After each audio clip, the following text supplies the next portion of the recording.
नमस्कार, प्रणाम दोस्तों। आप लोग का स्वागत है रानी देवी ऑफिशियल चैनल में।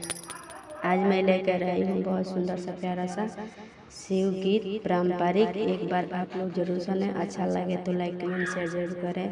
अपना प्यार आशीर्वाद जरूर दें।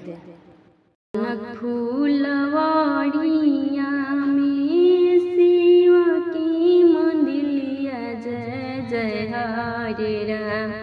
जनक फूलवाड़िया में शिव की मंदिलिया जय जय हरे राम।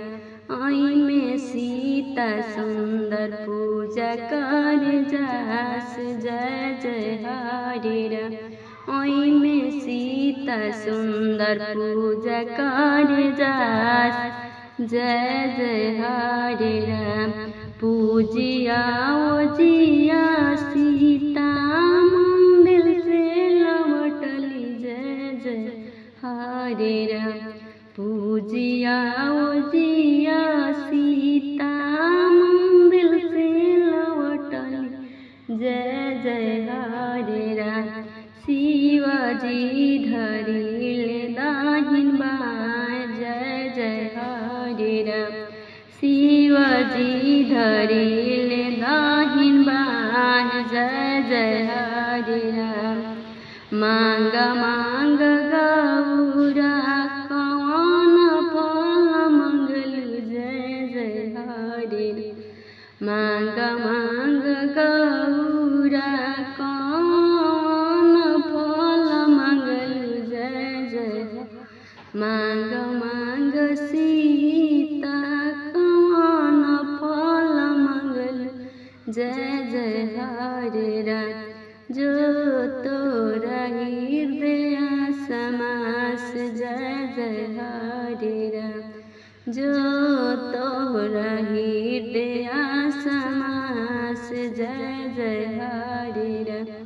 राजा दशरथ ऐसन सुर मंगनी जय जय हरे राम। राजा दशरथ ऐसन ससुर मंगनी जय जय हरे राम।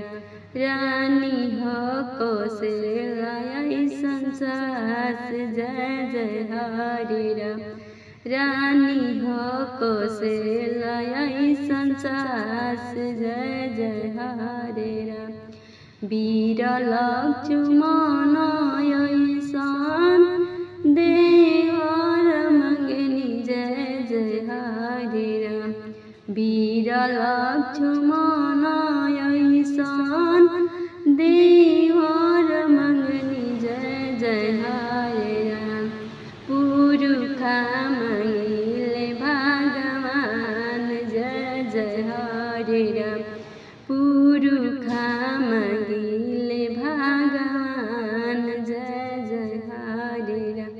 अपना के मांगिले अवध सिंहरवा जय जय हरे राम।